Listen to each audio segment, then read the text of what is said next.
WLIW would like to thank the following for their support.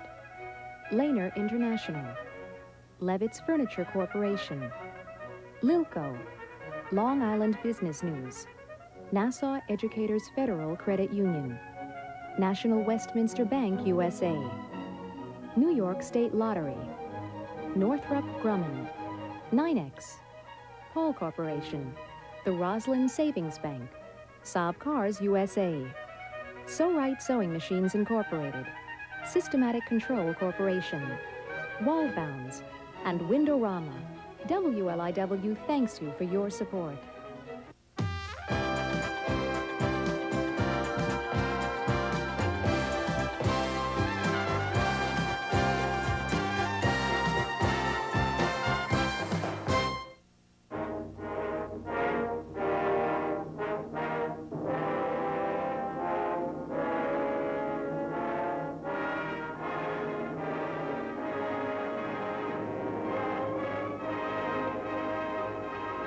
Back to the American home, with welcome and well done everywhere.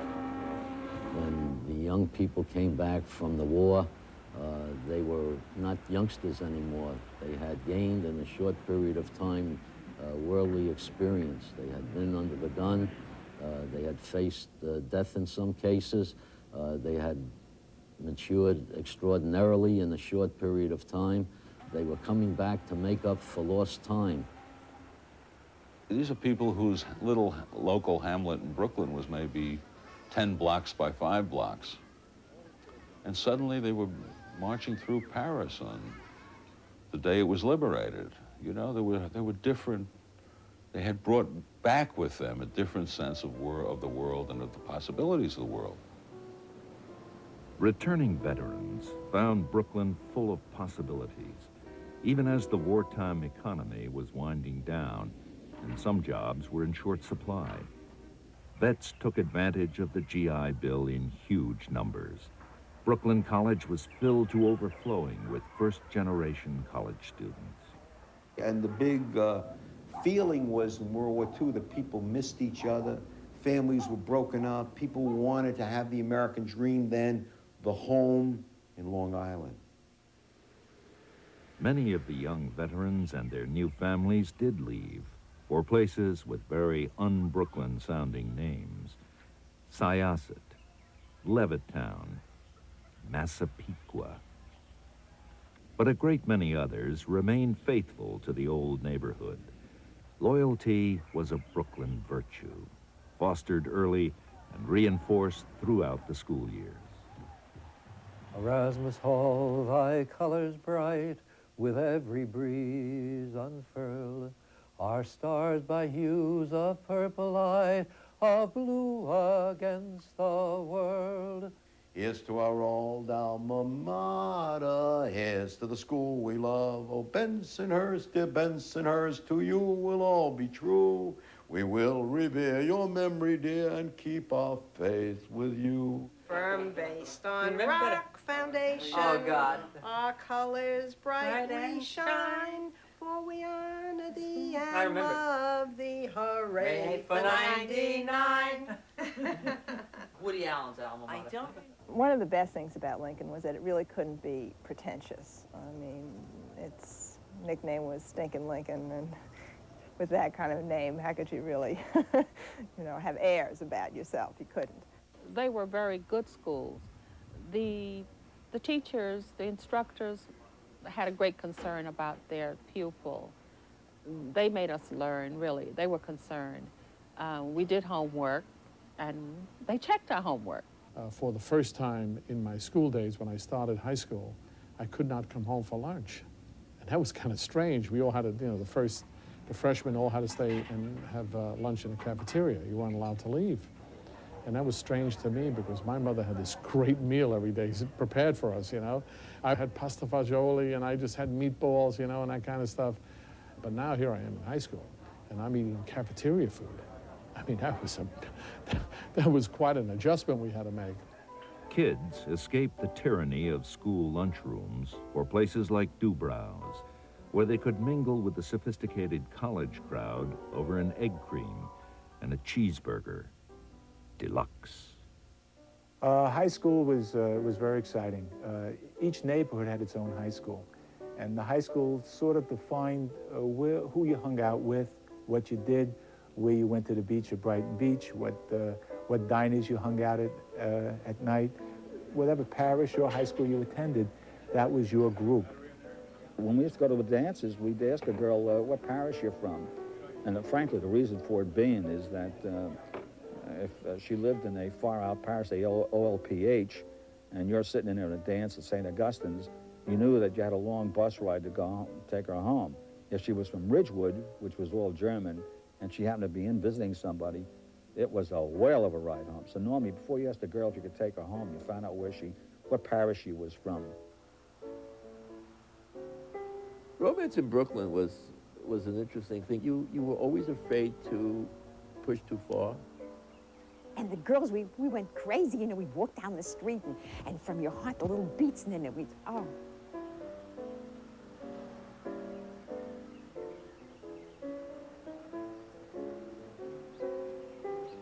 Barely, maybe I touched her hair. I touched her shoulder. Be still my heart, it was excitement unbelievable. There was no sex. There was no sex in Brooklyn. I don't care what anybody tells me. There was even sex after they got married, for crying out loud. They all lived in the same house. There was very little, there was, and here I am. Of all the revolutions to miss out on, I missed out on the sexual revolution. The Gowanus Canal might not have been quite as romantic as the left bank, but amorous couples in Brooklyn could still find places to be in love and to amuse themselves. I went on a date to, let's say, Lundy's in Sheepshead Bay. Now, when you went into Lundy's at Sheepshead Bay, I mean, that was a fish house.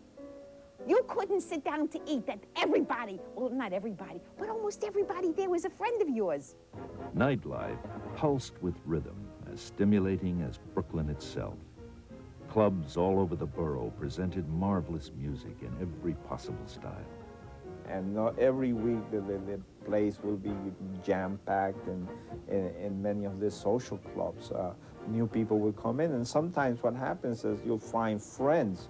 In my case, I was very young in those days. My friends will say, are you going to the club this week? I say, yes. The mecca of Brooklyn night spots was Ben Maxick's Town and Country on Flatbush Avenue. I worked in Ben Maxick's Town and Country, and I only worked there in the summer, and I was still in high school. And I got paid a big pitcher of root beer and roast beef sandwiches for me and my friends to do 2 shows a night, only on Friday, with the Monk Herbert Trio. Of course, Buddy was very proud to work our club. We had about a 700 or 800 seater club in those days, and we were like the next stop before the Copacabana.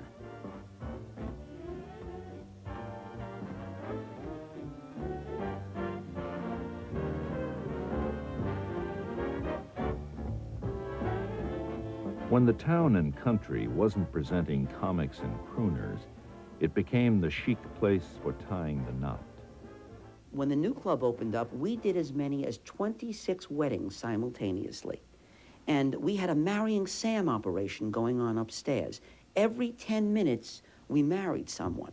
I just recall one day in which the minister was saying, "And now I pronounce you Milton Berle."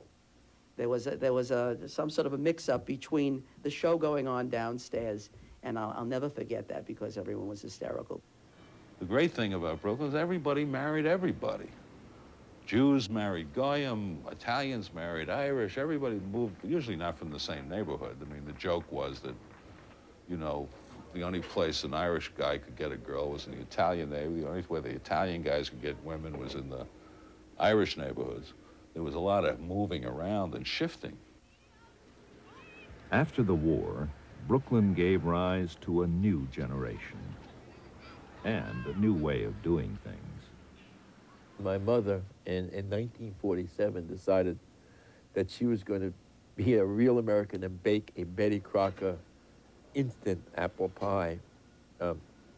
And my grandmother, she thought my mother was going to poison our family. She was convinced that this was the end of our life. She was also, I mean, she was holding on to Italy. And my mother, with this great show of independence, and saying, I want to make this Betty Crocker apple pie, this was a direct challenge. And there was a big fight, and my mother prevailed. She baked that Betty Crocker apple pie, and my grandmother wouldn't even watch us eat it. She wouldn't look.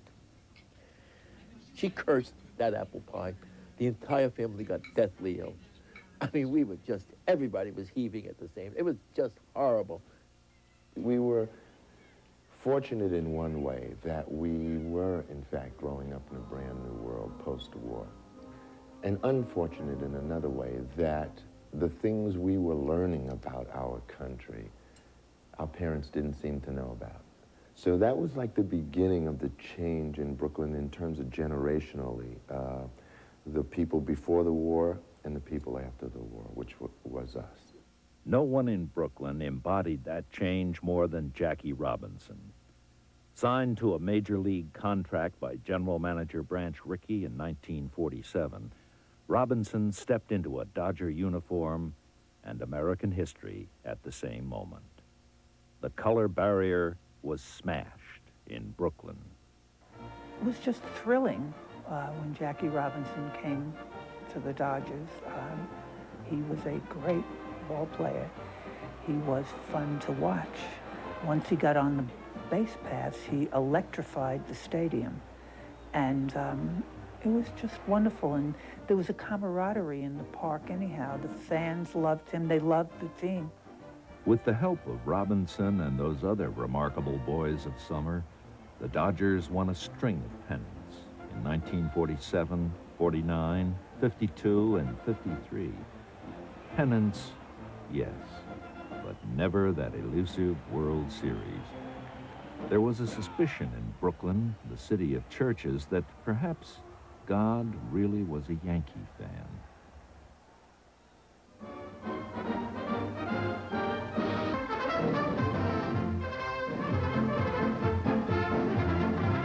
Yes, sir, the Yankees did it. 5 straight World Series. Here are the highlights. Game 2. The thing that was absolutely certain was that the Yankees would beat the Dodgers in the World Series. They had done it so many times. They had gone to 6 games and 7 games. Even in seasons in which the Dodgers had a better record, better hitters, sometimes better pitchers, the Yankees would find a way to beat them in a World Series. So in 1955, when the Yankees and Dodgers got to the 7th game of the World Series, even in Brooklyn, no one really doubted the Yankees would win. Now, people in Brooklyn will tell you something different, but they all thought the Yankees would win.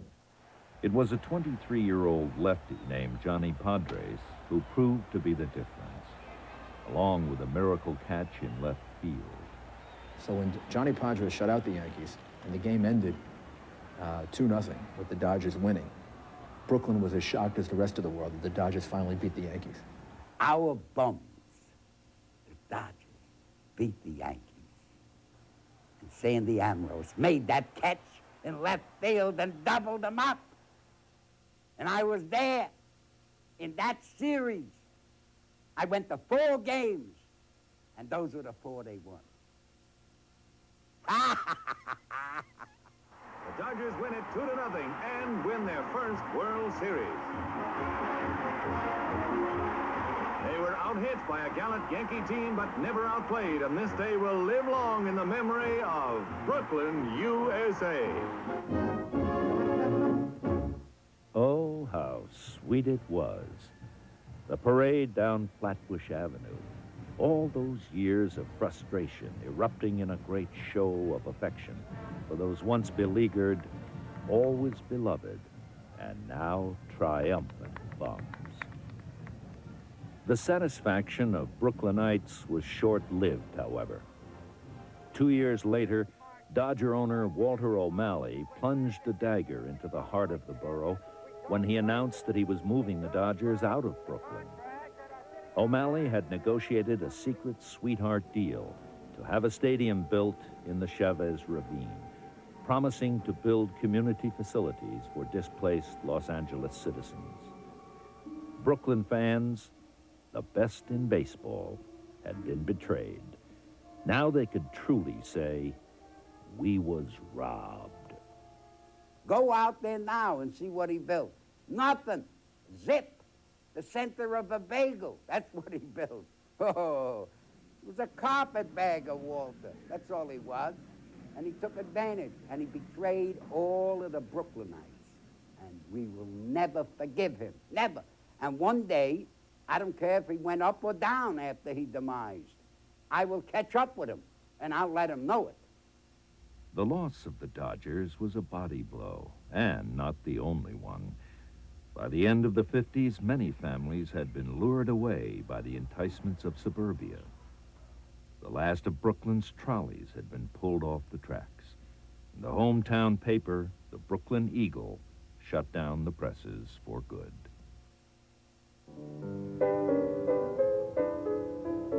In the eyes of many, it was the end of an era, but it was most assuredly not the end of Brooklyn. Brooklyn renewed itself, as it always had, with remarkable people, with a new generation of immigrants. Immigrant energy is what really made New York. If you see all the periods of great sudden, apparently sudden advance, it's been preceded by the immigrants. People came off those boats with suitcases tied together with rope, and they came across the ocean. They had their eyes examined in Ellis Island, and they were humiliated and laughed at and joked about, and they came across the street and they built America. We had waves of immigrants coming from Europe, Eastern Europe. And then following that, in the 40s, 50s, and 60s, we had the African Americans coming here, as well as the Hispanics. And just recently, we've had waves of immigrants coming from the Caribbean, from Russia, and from Asia. Brooklyn is home to people of 93 distinct ethnic groups. Now, if you go within that, and you speak about the African American community, we have people here who are speaking Creole, Haitian, French, Papiamento, Ga and Twi, directly from Africa, who did not have this experience here. They're speaking Spanish, Portuguese, so many languages. It's really wonderful to see. I love going shopping in the neighborhood and talking with all the shopkeepers and all their different accents and their different backgrounds.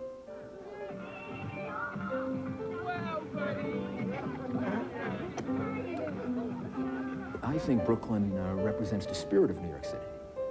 Brooklyn is seen as a place, and the Dodgers sort of typified that, of the underdog who can win against all odds.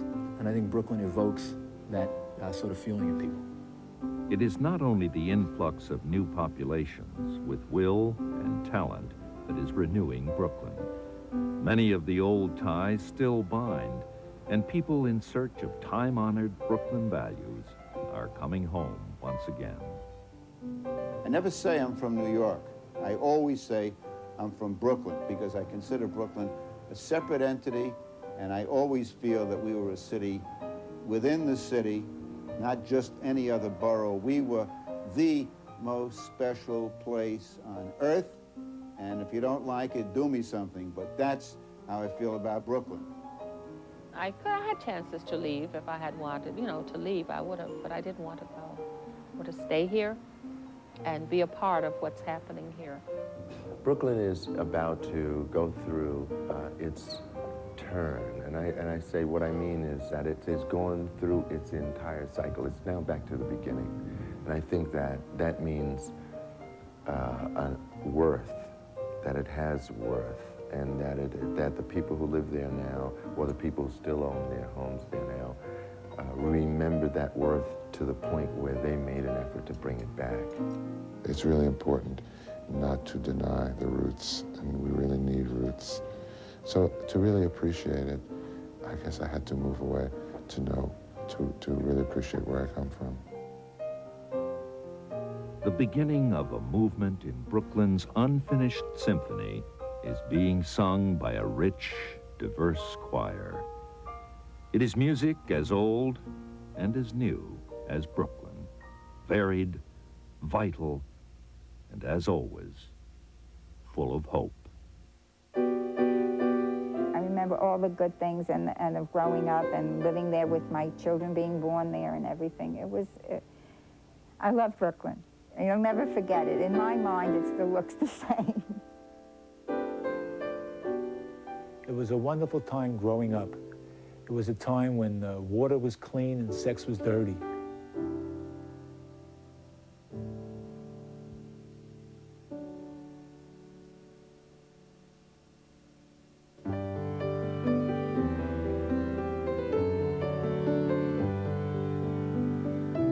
Get very nostalgic about your youth, about the terrific times I spent as a young man in Brooklyn, about the terrific people who lived in Brooklyn. And mostly, I'm resting on about a 60-foot mattress of wonderful, warm memories of having lived in Brooklyn. And I'm too comfortable to get off.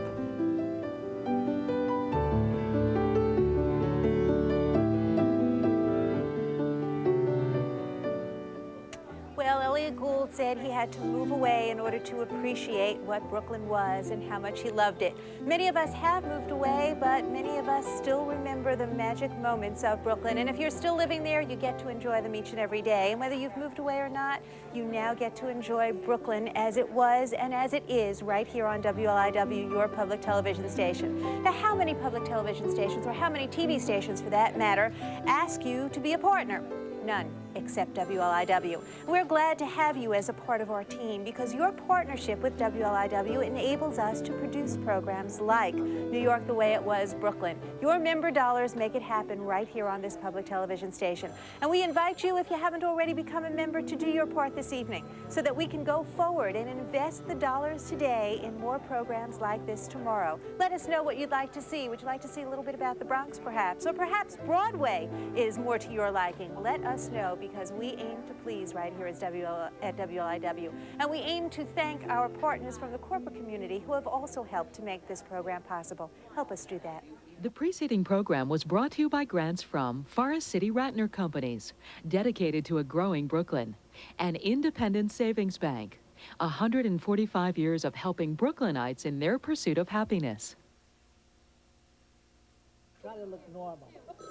Oh. I'll do that to you, all right? Is that okay? Give it like that. Is that okay?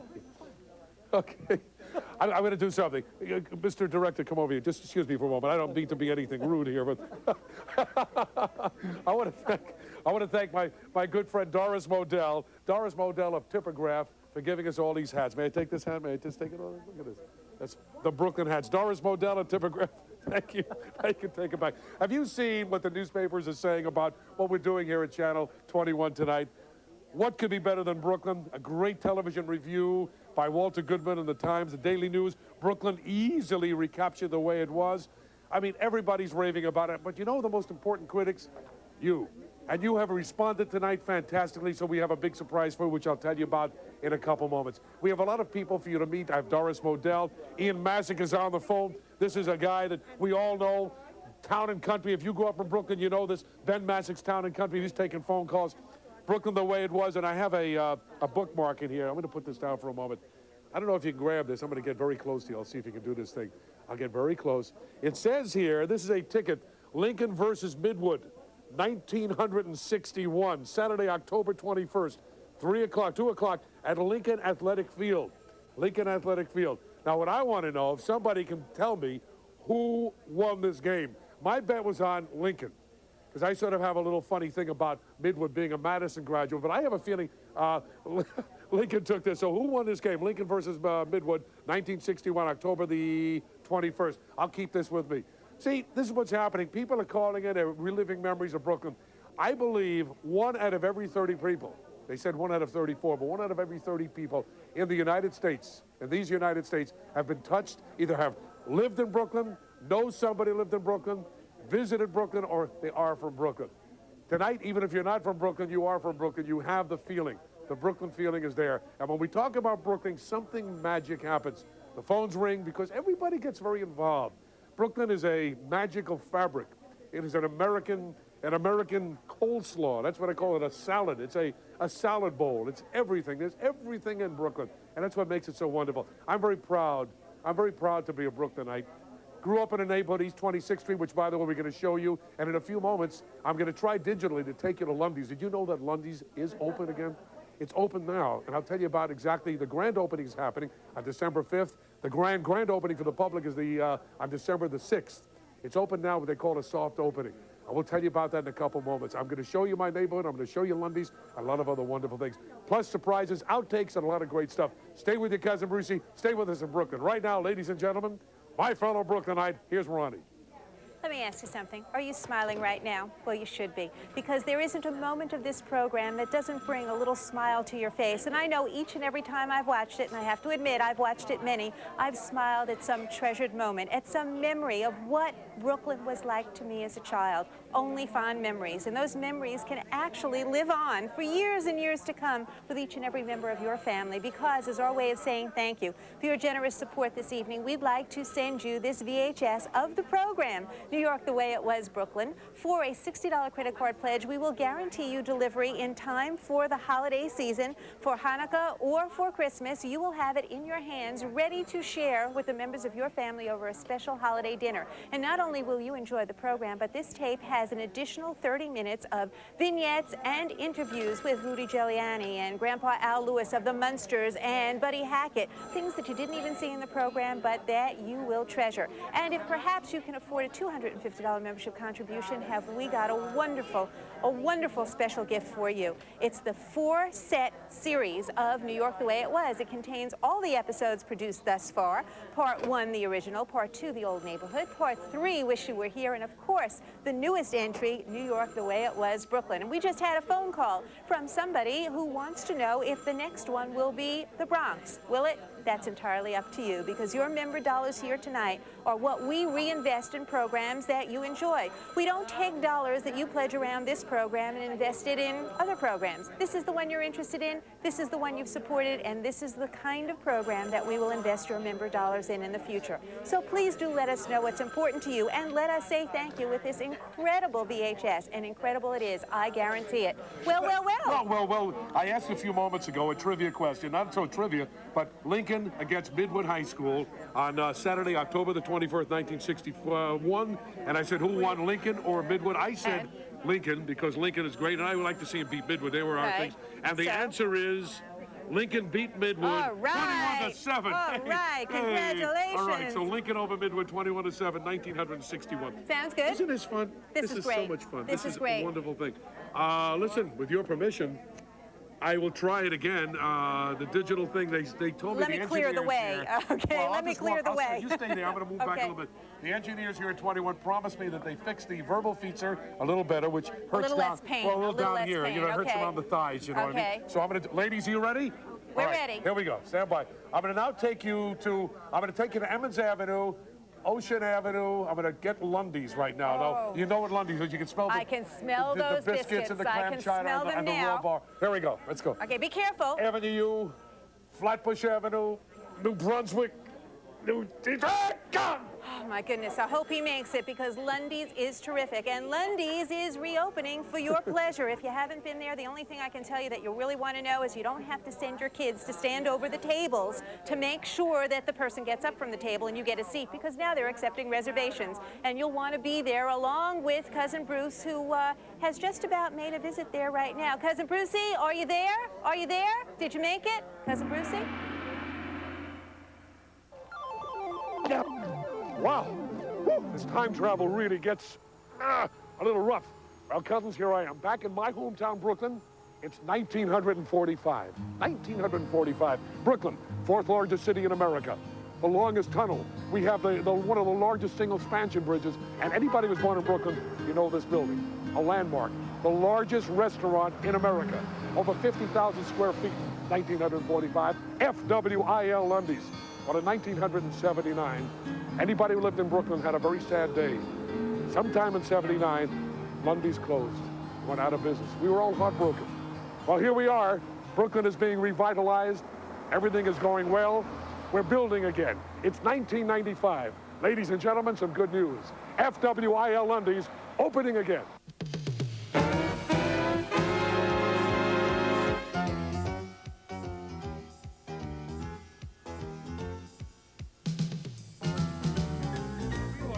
going to Lundy's. Now, comes when I was a kid, twice a week I ate at Lundy's. You know, I always thought that FWIL Lundy's stood for the name of four brothers, but you know something? It was owned by just one of the brothers, Frederick William Irving Lundy. Now, I have to admit, they're doing a great job fixing it up.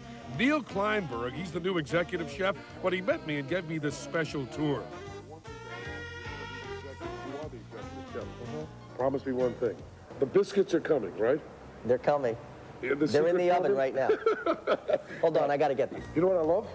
You kept the stained glass windows. FWIL, a coat of arms, is right over there. You sort of remember that all through your boyhood. Yeah. Now, this.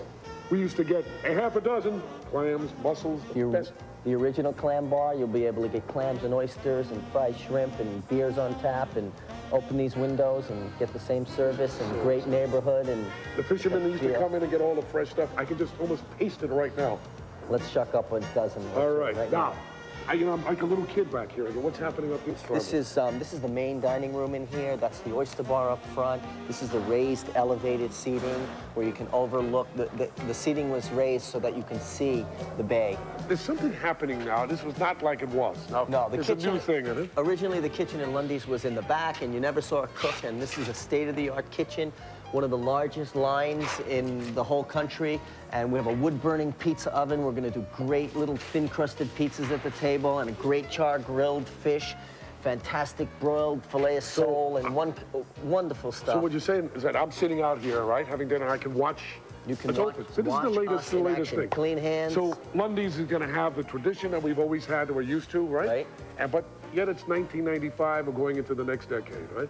And it's going to be state of the art. Simple, fantastic, fresh fish at great prices, and we're bringing back Lundy's, and that's our philosophy. And where are the biscuits being made? In these ovens around the corner, Cousin Brucey. Well, it looks like it's really happening. There's a lot of activity happening here. Lundy's is back. We're opening. Oh, that is so fabulous. Yeah. I am so excited to bring my family here. Excuse me, Cousin Brucey. What's the matter? I think the biscuits are... Not the biscuits. Yeah, they're ready. You better go. This is Steve Gattulo, our general manager. Steve, could you take care of Cousin Brucey? Take care of the biscuits. See you later. I don't want to burn the biscuits. Great to be here. It's really happening. It sure is. Well, Brooklyn is like, it's on the move. The revitalization is happening, and Lundy's is open. Everyone's excited. I know. Great. I'm so happy to be here. Joining us for lunch. Well, I'll tell you what. I want to make. I'll join you, but I'd like to make a reservation if I may for dinner. Absolutely. You take a reservation. Go ahead. A reservation for 6. 10? No, 6. But before I do, the shore dinners, which I remember when I was a kid. Sure, we have them. And they'll be the same price, $7.95. $7.95. $7.95. $7.95. $7.95. What's up? $7.95. I have to go. What did I say? $7.95. I didn't tell them prices from 1939. What's the big deal? Ronnie, you better take it back to the studio. I think I better make a friend again. I think I got a problem here. What's $7.95? What's the big deal? I hope you solve your problem, and I hope you rejoin us, Bruce. Don't get lost in the shuffle. You know, I'm sitting here looking at this wonderful menu from Lundy's, and I just happened to open to find out how much today's shore dinner is, because Bruce would like it to be $7.95, and time does march on, and prices do go up, and the shore dinner is, for those of you who would like to know, $19.95. But what a dinner it is, and that's a reasonable price. And once again, Lundy's is accepting reservations. A very special hello to Steve and Neil, who were so kind to us when we visited in Sheepshead Bay, and a very special thank you to those of you who have joined us this evening. But if you haven't made your investment, what better time than right now, when we have a few operators available ready to take your call. All you have to do is dial the number on the bottom of your screen and become a member of this public television station. We'd love to send you the VHS of the program as our way of saying thank you, a very special thank you gift for a membership contribution of $60. All you need to do is put it on a credit card. We'll guarantee that we can get it out in time for the holiday season, and we guarantee that you'll have many hours of pleasure from the memories that you will share with us, with your friends, with your family, with your neighbors on this wonderful program. And of course, there's an extra 30 minutes on the program that you haven't even seen yet. 30 minutes of advanced entertainment that you're going to get a sneak preview of when you own this very own VHS for yourself. So call right now with a pledge of support at the $60 level on a credit card. We'll send it out to you just as quickly as we can in time for the holiday season. Or if you're feeling a little flush these days and have $250 that you can spare to make an investment, a very worthwhile investment in your public television station, please do so, because we'll send you the entire series, all 4 episodes of the New York the Way It Was series, the original, Part 2, The Old Neighborhood, Part 3, Wish You Were Here, and of course the latest and what I think the greatest entry, New York the Way It Was, Brooklyn. Spoken from a true Brooklynite, proud to have been born in Brooklyn, proud to have spent my childhood years in Bensonhurst, and proud to know that there are so many like me who feel so strongly about Brooklyn. And proud to know that you've taken the opportunity this evening to become a member of the public television station that brings you this kind of programming, because certainly you won't find it anywhere else. Well, we're pleased to be here tonight. We're pleased to have an opportunity to welcome good friends like Doris Modell, who kindly contributed the hats that our volunteers are wearing this evening, the Brooklyn Dodger hats, and another good friend, Cousin Brucey. Oh my goodness. Take it easy, take it easy. It's a good thing. It's a good thing this is behind me. I don't blame them. I get a little nervous too. Let me ask you something. I want you to take a deep breath right now. Can you smell those biscuits? I smell something of my youth here from Lundy's. Oh, by the way, Lundy's is now open. They're taking reservations. It's called a soft opening, but the official opening is December the 5th, and I'm going to host an invitational dinner. I hope you're going to be there. An invitational opening. Wouldn't miss a lot of celebrities, and on December the 6th, it officially opens to the public. Wonderful. Come on and get those biscuits. Speaking Come on and of get which, the raw bone. would you mind if we indulged a little right now? I have been. Anybody want to try with me? Oh, hey, gosh, raise your just hand take if you a want a deep couple breath. of these. They smell wonderful. Now, Neil, the chef, has guaranteed us Neil that these me. will taste exactly like the ones that you remember Ready? well back from 1979. First of all, here we go. A toast? 2 times every week, my mom was watching in Stamford, Connecticut. You should take me to Lundy's. Neil, they're delicious. And you'll know how delicious they are when you have a chance to visit Lundy's in Brooklyn and to visit with us here at WLIW each and every evening. Neil? Folks? Superb. We got our Brooklyn biscuits back. Oh. And we have our Brooklyn program right here on WLIW for you to enjoy, but not just as a viewer, as a member. So take... Now talk. Thanks a lot. Watch this, because we want you to send, keep the phones ringing, please.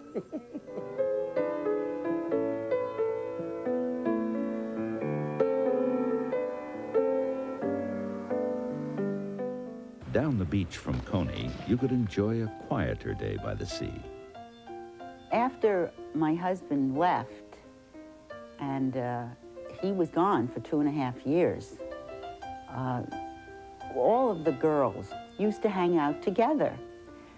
One of the things that we used to do, the girls who were left at home, would be to go to Rockaway Beach.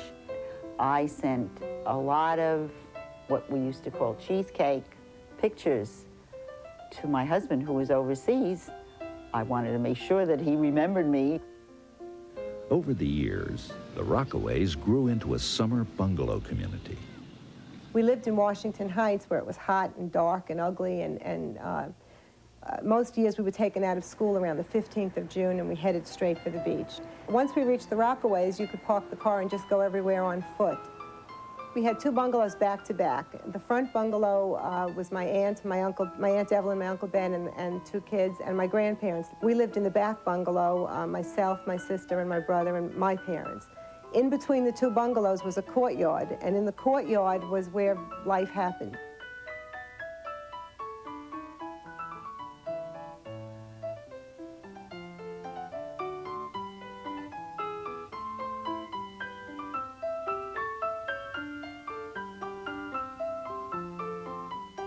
My kids had to have the beach because I had it when I was a kid and they needed it too. Besides, it was cheaper than sending the 3 kids to camp like I would have to do. Main reason we didn't go to the country was because our husbands were working. And living at the beach, they could come home every night. All men that came home from work that night had a towel, got into their shorts, and they went in for a dip in the ocean. And it just sort of, am I right, Al? Right. Am I right? You became more relaxed. That's right. We went to the beach every day, unless it rained.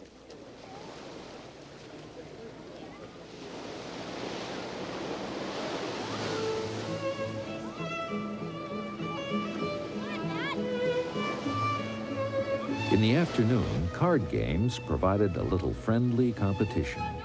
pinochle for the guys, and canasta or mahjong for the ladies. And dinners were always memorable. My mother made Kashavanitchkas, yeah, roast beef, gedämpfte Fleisch. roast chicken, brisket. Those were all, and Mom did all the latkes. cook. But her greatest meals was Sunday afternoon when my uncle went fishing and brought home flounders. Early evenings were spent with friends on the boardwalk or just pedaling through the neighborhood. We made our own entertainment. We had a television, but we rarely watched it. On the weekends, relatives would come out, and there was always somebody who sang or played an instrument. Labor Day was a special day out at the beach.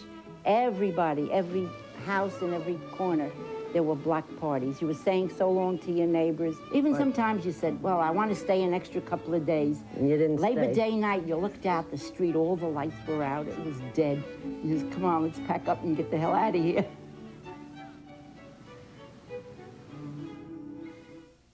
My mom brought me some terrific pictures of me at about 3 or 4 years old in front of our bungalow in Rockaway. Now, if you had an opportunity to go to Rockaway or wherever you vacationed, you're more than likely to see it in New York the Way It Was. Wish you were here. That was just a clip from that particular episode of New York the Way It Was, and that particular clip is included on this tape, the VHS of the program, New York the Way It Was, Brooklyn, that you're watching right here this evening on WLIW. It's our way of showing our appreciation to you for a $60 membership pledge on a credit card. We will get it out to you in time for the holidays. And it not only contains the clips from Wish You Were Here, but it contains terrific stories.